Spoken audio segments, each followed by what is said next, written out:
जय संकटा माता की। हमारे चैनल मन की आवाज़ में आप सभी का स्वागत है। आज की हमारी कहानी है बूढ़ी अम्मा और संकटा माता की। कैसे संकटा माता ने बूढ़ी अम्मा पे अपनी कृपा दिखाई। एक समय की बात है, एक गांव में एक अंधी बूढ़ी अम्मा रहती थी। उस बूढ़ी अम्मा के परिवार में उसका पति, बेटा और बहू रहते थे। वे लोग बहुत ही गरीब थे। बूढ़ी अम्मा की तबीयत भी बहुत खराब रहती थी, लेकिन बूढ़ी अम्मा रोज़ पूरे नियम से संकटा माता की पूजा करती, कथा सुनती। एक दिन संकटा माता बूढ़ी अम्मा से प्रसन्न हो गईं और बूढ़ी अम्मा के सामने साक्षात प्रकट हो गईं और बोली, बूढ़ी माई, मैं तुझसे बहुत प्रसन्न हो गई हूँ, तू मुझसे कोई भी वर मांग।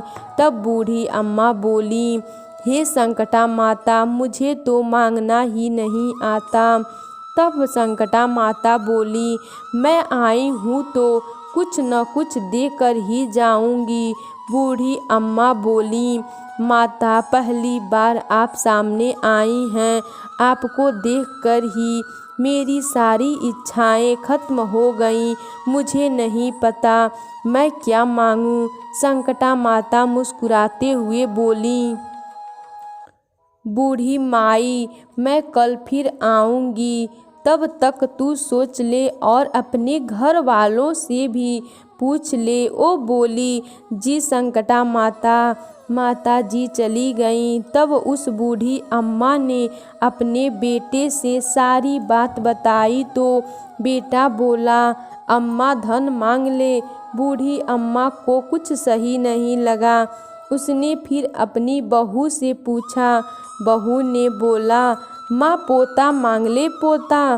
फिर बूढ़ी अम्मा ने अपने पति से पूछा तो वो बोला, अरे इतना क्यों सोच रही है, मेरी जिंदगी, मेरी सेहत मांग ले। तब बूढ़ी अम्मा ने सोचा, अरे ये सब तो अपने अपने मतलब का मांग रहे हैं। उस बूढ़ी अम्मा ने सोचा, क्यों ना मैं एक बार पड़ोसन से पूछ लूँ। जब उसने पड़ोसन से पूछा तो पड़ोसन बोली, तू क्यों धन मांगे, क्यों पोता मांगे, तू तो अपने लिए आंखें और घुटने मांग ले। तब बूढ़ी अम्मा घर वापस आई और सोचने लगी कि ऐसी चीज़ मांगनी चाहिए कि घर वाले भी खुश हो जाएं और अपना भी काम हो जाए। वो बूढ़ी अम्मा सारा दिन सोचती रहीं। फिर जब सुबह हुई और जब बूढ़ी अम्मा फिर से पूजा करने बैठी तो संकटा माता फिर से प्रकट हो गईं और कहने लगी, माई सोच लिया, बता क्या मांगती है।